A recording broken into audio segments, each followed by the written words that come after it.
Para predicar el Evangelio, quiero citar unos pasajes de Hebreo,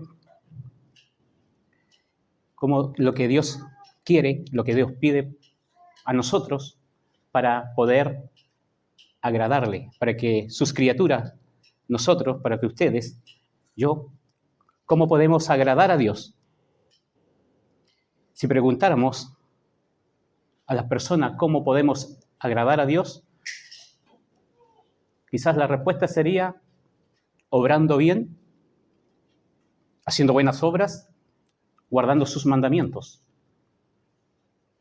Pero ¿qué dice Dios en su palabra? ¿Cómo nosotros podemos agradarle? Hebreos 11:6 dice, sin fe es imposible agradar a Dios. Hebreo 1 y 2 dice, es pues la fe la certeza de lo que se espera, la convicción de lo que no se ve. Por ella alcanzaron buen testimonio los antiguos, buen testimonio delante de Dios. Nosotros solamente podemos agradar a Dios, ustedes, yo, podemos agradar a Dios mediante la fe. Fe, en sencillas palabras, es confiar. Es confiar en algo o en alguna cosa. Dios quiere que nosotros confiemos en Él. Pero primero Él quiere que nosotros reconozcamos su existencia. Sin fe es imposible agradar a Dios, porque el que se acerca a Dios es necesario que crea que le hay, que Él existe.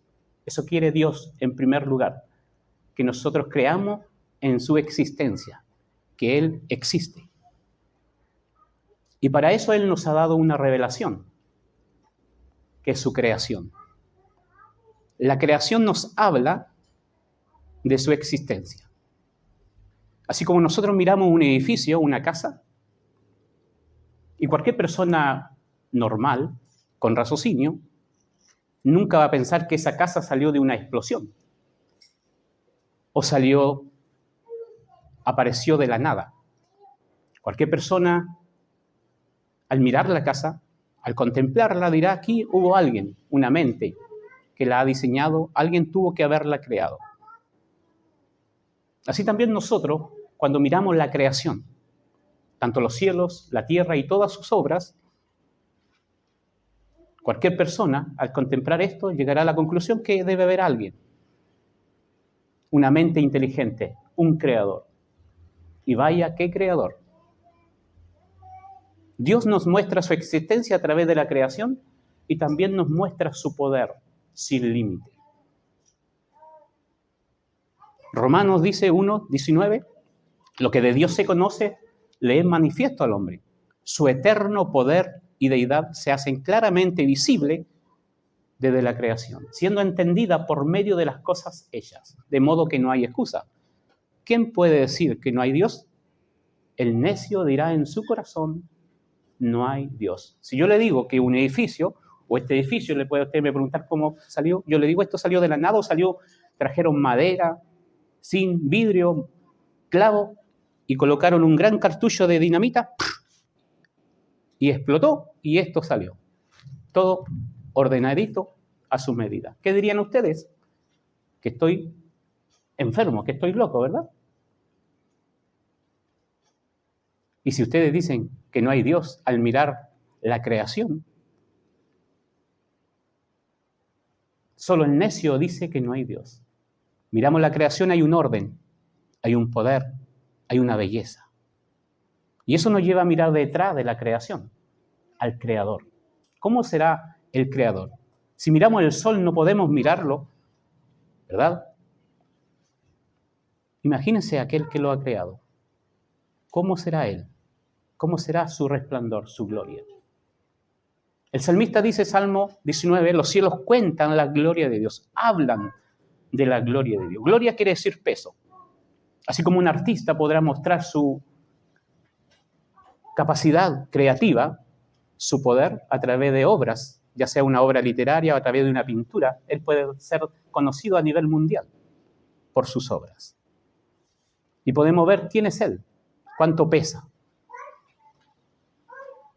Así también nosotros, al mirar la creación, vemos cuánto pesa Dios en poder, en sabiduría. Dios ha mostrado su existencia a través de su creación. Dios nos dice que Él es poderoso. Su poder es sin límite. Y cuando ya nosotros creemos en su existencia, sabemos que Él existe, ahora Él quiere que nosotros le conozcamos a Él. Eso quiere Dios, que le conozcamos a este Dios que existe, que es poderoso. Eso dice Jeremías. No, Isaías 43:10. Ustedes son mi escogido, mi siervo. Los escogí para que me conozcan y crean en mí. Eso quiere Dios, que le conozcamos antes de confiar en Él. Porque si nosotros confiamos en Dios sin conocerle, confiamos en un Dios que nosotros los inventamos o que la religión me ha inventado. Y eso se llama idolatría, paganismo. Dios quiere que nosotros le conozcamos y nos ha dado la creación para conocer su poder, su sabiduría. Y también nos ha dado su palabra, donde conocemos su carácter, su santidad, su justicia, su amor, su misericordia, su gracia, su ira. Y nos dice que todos sus atributos están al mismo nivel. Tanto su amor, misericordia, gracia y su ira. Dios quiere que nosotros le conozcamos. Y Él nos dice que es un Dios poderoso, un Dios santo, un Dios justo. Y cuando nosotros le conocemos, a través de su palabra, Él quiere que nosotros confiemos en Él, creamos en Él. Para poder creer necesito información de Dios, necesito conocerle. Y ahora yo puedo libremente colocar mi fe, mi confianza en Él, creer o no creer. Seguir creyendo en el Dios que yo me he inventado o en ese Dios que la religión me ha presentado. Dios nos ha dado su palabra, la Biblia. Ahí conocemos a Dios. Y también Él nos muestra quiénes somos nosotros. Nos muestra nuestra condición delante de Él. Él dice que es santo, santo, santo, magníficamente santo. Eso quiere decir que Él no tolera ni la más mínima sombra de pecado en su presencia. Adán, un pecado, y fue echado, destituido de la presencia de Dios. Solo uno. Comió del fruto que Dios le había prohibido. Y fue condenado a muerte. Y Dios maldijo la creación por causa del pecado. Dios es justo y Él nos dice que Él tiene que condenar al pecador. Y eso hizo con Adán. Eso hizo con Adán. Podemos ver en los tiempos de Noé, ¿qué sucedió allí? El juicio de Dios, la ira de Dios. En Sodoma y Gomorra, allí vemos la justicia de Dios. Dios es santo, no tolera el pecado. Dios es justo, tiene que condenar al pecador. Eso nos dice Él. Y Él dice que nosotros, sin excepción, somos pecadores. Ya que el pecado ha entrado en el mundo, dice Romanos 5:12, por un hombre, Adán, y por el pecado ha entrado la muerte. La muerte es una de las evidencias que somos pecadores, lo que somos pecadores. Y por cuanto todos pecaron, dice Romanos 3:23, todos pecaron, incluye a usted, me incluye a mí, todo es todo. Y todos, también todos, incluye a usted y a mí, están destituidos de la gloria de Dios, de la presencia de Dios. El hombre no puede volver, no puede entrar a la presencia de Dios. Adán, un pecado, y fue echado. Si nosotros empezamos a mirar nuestro historial, porque tenemos un historial, que nosotros solamente lo conocemos. Los demás conocen algo de ese historial, pero hay cosas allí que solo nosotros conocemos y Dios las conoce. Dice que todas las cosas están abiertas y desnudas delante de Él, dice el escritor a los Hebreos. Él conoce cada pensamiento nuestro, cada palabra. Lo que hacemos en secreto, Él lo sabe. Lo que pensamos. Y todo está quedando registrado en un historial. Cada uno de ustedes tiene un historial. Y ese historial está en contra de nosotros, dice Pablo a los Colosenses. Hay una lista que nos condena a la muerte eterna, al infierno. Porque Dios es santo, porque Dios es justo. Pero también Él nos muestra en su palabra que Él es un Dios misericordioso, un Dios de amor, y que ha provisto una salvación para que nosotros pudiéramos escapar de la condenación del infierno y poder entrar nuevamente a su presencia. Él ha provisto una salvación por gracia. Nadie la merece. Ninguno de nosotros la merece, porque somos pecadores, destituidos de su gloria, merecedores del castigo eterno.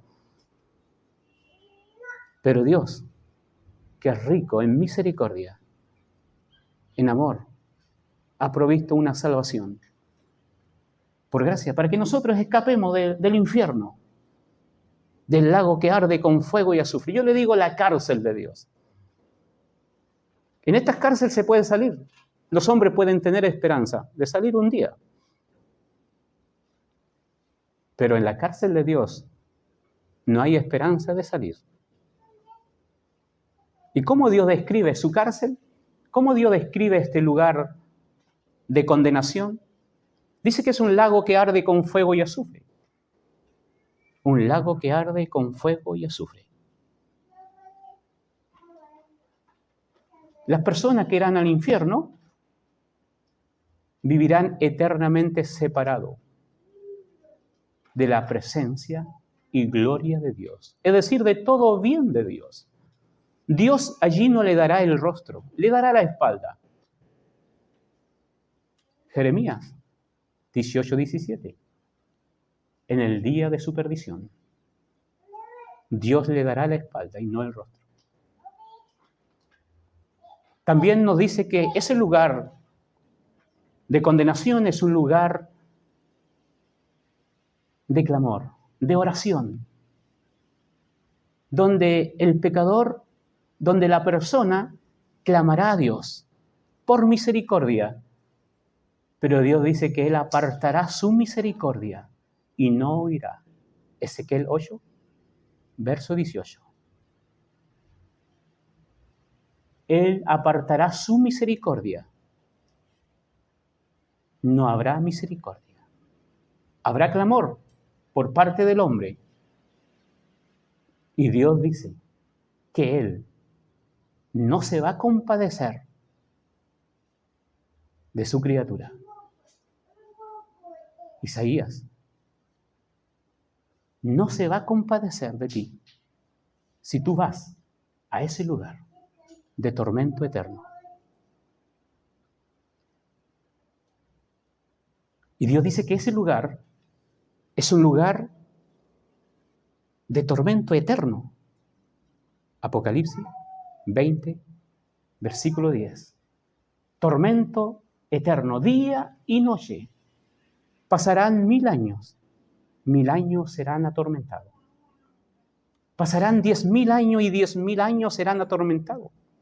Pasarán millones de años y millones de años serán atormentados, sin tener ni siquiera un segundo de reposo.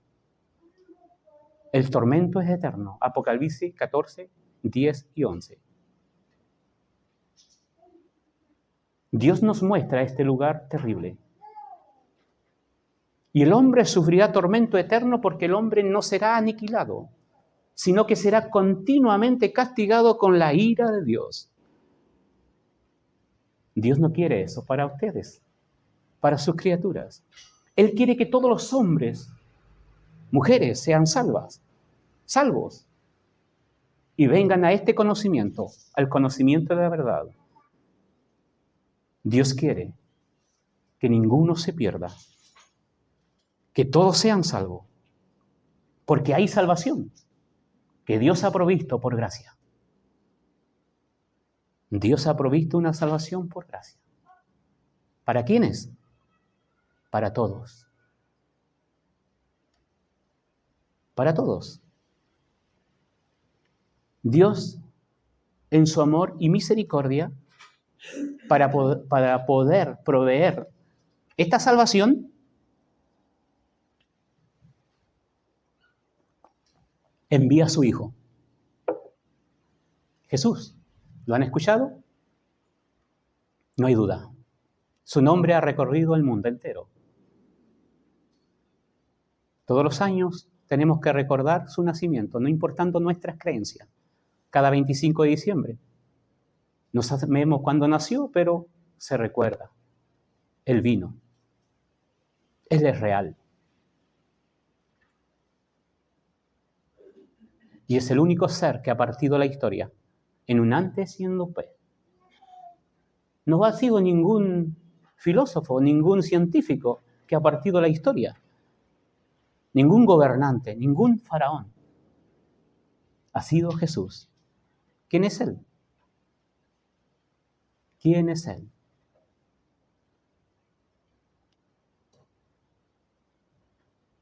La información está en la Biblia, en este libro, las Sagradas Escrituras. Él mismo dijo escudriñar las Escrituras porque ellas son las que hablan de mí, ellas son las que dan testimonio de mí. ¿Queremos conocer a Jesús? ¿Al Hijo de Dios? ¿El cual Él lo ha enviado al mundo? Aquí está su diario de vida para conocerle. Dios quiere que nosotros le conozcamos a Él. Eso quiere Dios, conozcamos a su Hijo. ¿Por qué? Porque su Hijo es el único que nos revela al Dios invisible. Él es el revelador de Dios, el exponente de nuestro Dios, porque Él es igual a Dios en todo. En Él dice que habita toda la plenitud de Dios. Todo lo que hay en Dios está en el Hijo.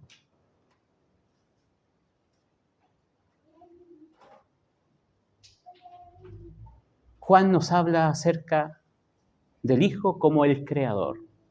Él es el Creador de todas las cosas, de lo que hay en los cielos, en la tierra. Él nos creó a nosotros. Él es nuestro Hacedor. Él nos hizo. Él dice que es Dios. Dice Juan, Dios, que está junto a Dios, el Padre, pero es Dios también. Él es el Hijo de Dios. Y que al venir al mundo se hace carne, dice Juan. Se hace carne, se hace hombre, toma nuestra naturaleza. Dios hizo a todo el linaje de los hombres de una sola sangre, dice el escritor en Hechos, Pablo. Dice allí a los atenienses, a los filósofos, a los epicúreos allí, a los estoicos. Dios hizo a los hombres de una sola sangre y de esa sangre se hace partícipe el Hijo de Dios, el eterno Hijo de Dios, que es Dios, pues es el único que es adorado por ángeles y serafines. Solo Dios puede ser adorado y Él es Dios. Y Él es el que ha venido al mundo. Ha tomado nuestra naturaleza de carne y sangre. Hebreo 2:14 en adelante. Él, siendo Dios, viene a este mundo, toma nuestra naturaleza. ¿A qué viene? A salvar a los pecadores. A salvarle a ustedes, a mí, a los pecadores. ¿Quién son los pecadores? Nosotros hemos pecado delante de Dios. Y Él viene a salvarnos. Salvar. Esta palabra salvar, siempre la repito, quiere decir rescatar.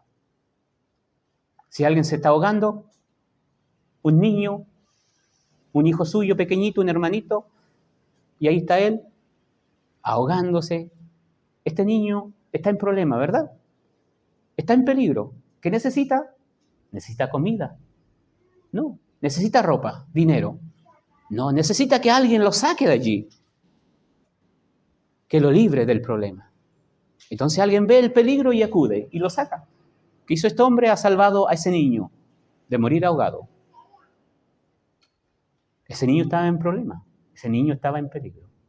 Y si Cristo viene al mundo, según Pablo a Timoteo 1:15, donde dice él, palabra fiel y digna de ser recibida por todo, que Cristo Jesús vino al mundo, las personas, vino al mundo a salvar a los pecadores. A los pecadores. Eso quiere decir que los pecadores están en problema, están en peligro y necesitan urgente ser salvado. No ropa, no dinero. ¿Necesitamos? Sí. Pero lo que el hombre necesita, lo más importante que el hombre necesita, la mujer, es salvación. Salvación. ¿Salvación de qué? De la ira de Dios. De la ira de Dios. La ira de Dios se revela, dice Pablo a los Romanos 1:18. Desde el cielo se muestra. La ira de Dios es real. Se mostró en los tiempos de Noé. Se mostró en Sodoma también con Adán. Dios se enoja. Y dice que su ira se revela. Y dice que su ira está sobre aquellos, en este mismo instante, sobre aquellos que no han creído en Jesucristo. Juan 3:36. La ira de Dios está sobre aquellos que no han creído aún en Jesucristo. En este mismo instante. Si esa persona perece sin salvación, se va a ir a ese lugar de tormento eterno, donde no hay reposo ni de día ni de noche. No habrá ni siquiera una aspirina.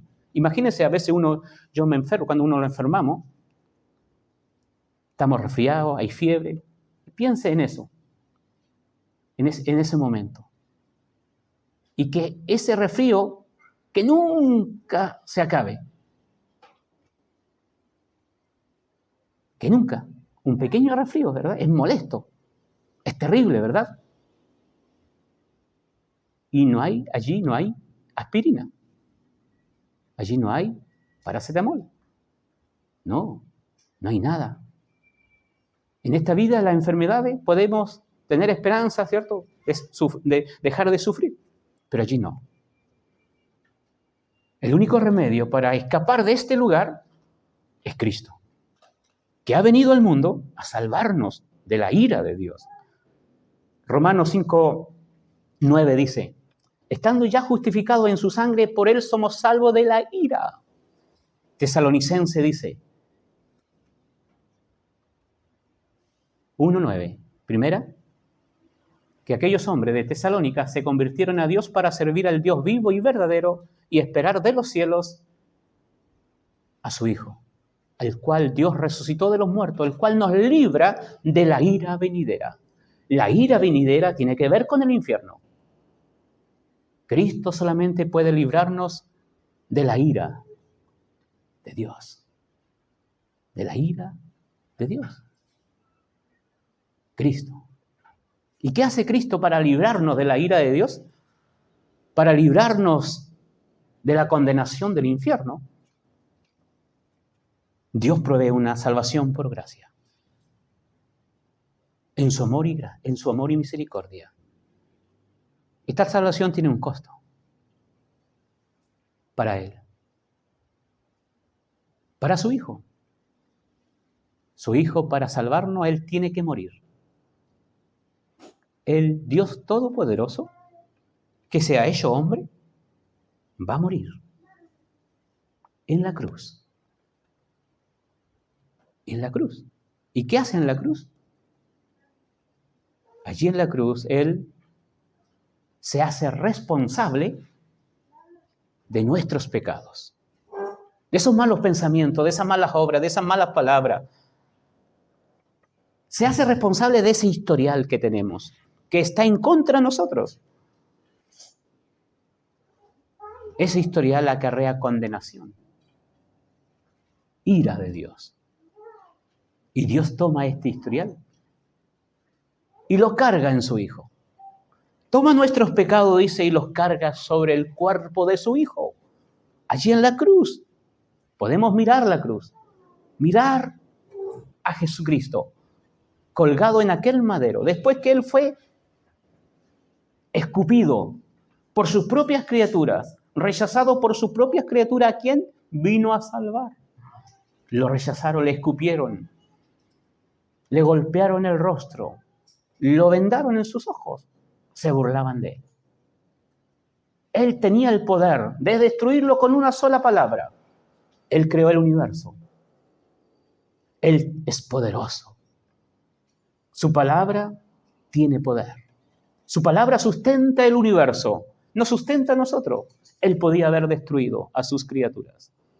Pero lo que hacía Él, oraba por ellos, oraba por su criatura, nos dice el profeta Isaías. No respondía con maldición. Lo clavaron en la cruz. Él se dejó. Él se dejó. Y allí entra Él en unas horas de tinieblas.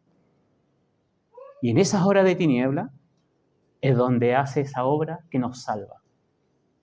Donde Dios dice que estaba en Él, reconciliando al hombre con Él, parafraseando el texto de Corintios 5, 19 y 21, segunda de Corintios. Dios estaba en Cristo reconciliando consigo al mundo, no tomándole a los hombres en cuenta sus pecados, sino que aquel que no hizo pecado. ¿Quién no hizo pecado? Cristo. El único que agradó a Dios, el único que caminó en rectitud, el único que llenó el corazón de Dios, haciendo la voluntad de Dios, Él. Y Él, allí en la cruz, cargó los pecados nuestros. Dios estaba en Él, no tomándole en cuenta a los hombres sus pecados, sino que a Él le imputó nuestros pecados y lo trató como nosotros debíamos ser tratados, pecadores.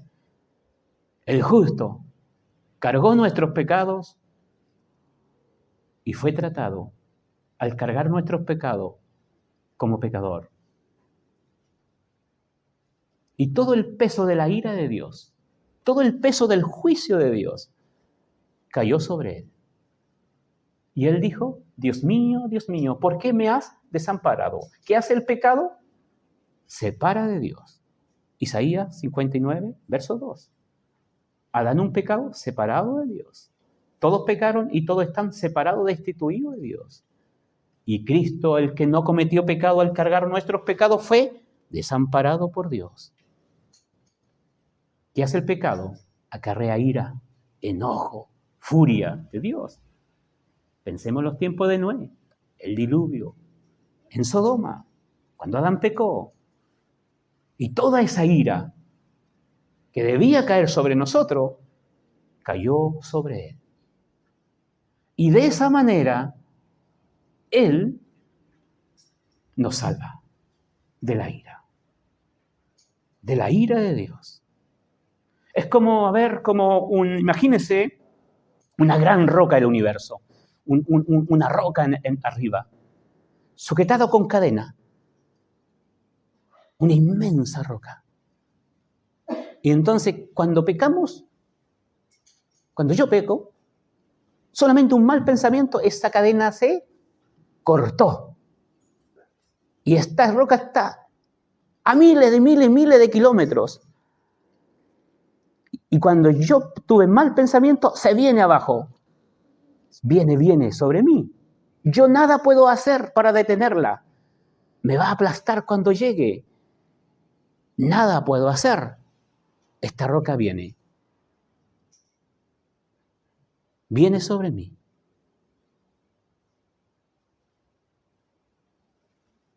Y entonces la idea es que Cristo se coloca para salvarme y la roca cae sobre él. Esa roca. Y de esa manera él me salva.